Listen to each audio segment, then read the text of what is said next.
Okay, so for the past couple of years, I've been thinking a lot about my multiracial identity and what that means. And I've sort of been having like conversations, contemplating it on my own. But I feel like I'm at the point where I'm kind of ready to talk about it a little bit more publicly.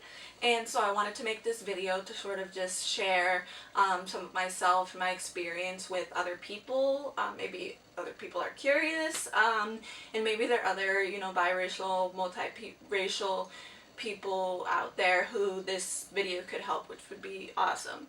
So, without further ado, we'll get into, oh, by the way, I got the questions from the Mixed Girl tag on YouTube, which is just a tag, there's like a set of questions that multiracial girls and women answer on YouTube.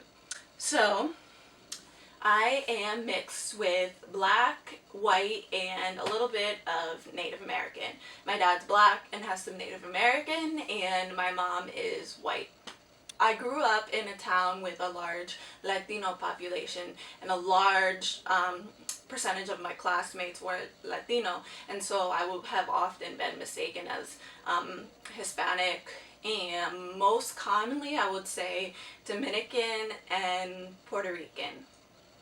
Also, though, I've been mistaken for Arab, Middle Eastern. When I was in the Middle East, I was in a mosque, and and I was in the hijab, the headscarf and everything, and this woman came up to me and started speaking Arabic, and I was just like, oh, I don't speak Arabic. Also in college, I had a large number of Palestinian friends who I was really close with and hung out a lot, and I think people kind of saw that I was associating with them a lot, and some people actually did assume that I was Palestinian. I've gotten that before. But nope. My hair is very curly. As you can see, it's been very curly since I was young. I've had relaxers, I've had a Brazilian straightening treatment, so there's been large parts of my life where I've had it very where I've worn it completely straight all of the time. But the last couple of years I've decided to stop getting straightening treatments and to just, actually it was like a year ago that I full on made the decision that I'm just gonna be natural, I'm gonna wear my hair curly, embrace that, and learn to love that. And so that's what I've been doing. Coming from different backgrounds, I wouldn't say it was really challenging.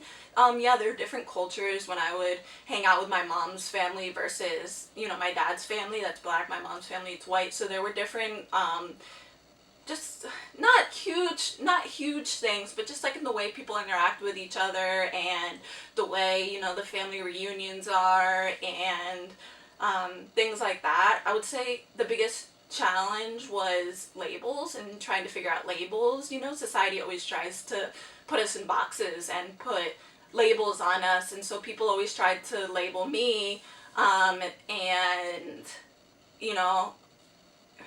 in ways that I'm not necessarily comfortable with, that I don't really identify with. And so I would say that that's one of the biggest challenges, dealing with people saying, oh, you're not black enough, or you're really white, or you're not really black, or this, that, and the other thing. Not a whole lot. It was never like severe, like ongoing bullying, but there have been comments, like I just said, about, oh, you're not really black, or you're, like you look black, but you're really white on the inside. And so things like that, which is, and those kind of comments are hurtful, but not too much.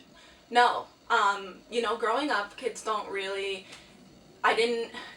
necessarily, know about race until they learn about it from society or their families or whatever, and I didn't really think about my race or that I was any different from anybody else until I was in elementary school, and other kids would kind of like say things. They would notice, oh, your parents are of different races, like that's weird, that's different, and that was where I was kind of confused and like, oh, why do people have a problem with this? It was so normal with me. It was so normal for me. And so, but I never felt ashamed. No. I think that being mixed race does have its benefits, because you get to have different cultures that you grow up with, which teach you more about people, more about different kinds of people, enrich your life in all sorts of ways. And I think that's a beautiful thing. Yeah, that's what makes being multiracial a beautiful thing, is that, you know, you have different cultures, you have different cultures, you have different backgrounds, and you have the opportunity to embrace all of those backgrounds. You know, and people try to put you in a box and say, pick one, which one are you more? And that is something that irritates me the most. I think that's the comments that I get from other people. That's just like, oh, which one are you more? Which one do you pick? And it's not about picking one. It's about having the, you know, being able to embrace all of your backgrounds and all of your ethnicities and all of the cultures that you come from. I would say to people who are struggling with their multiracial identity, people are always going to try to label you and put you in boxes, because that's just how our society is. But at the end of the day, it's how you feel about yourself, and if you choose to, whatever labels you choose to put on yourself and how you feel is what matters, because you can't stop other people from doing what they're going to do, from thinking what they're going to think. You can have conversations and you can try to talk to people about your experience and about your identity, but you can't stop everybody from doing what they're going to do. And so you have to kind of learn that how you feel and how you identify is what's the most important thing. Yeah, so that's about it. Thanks.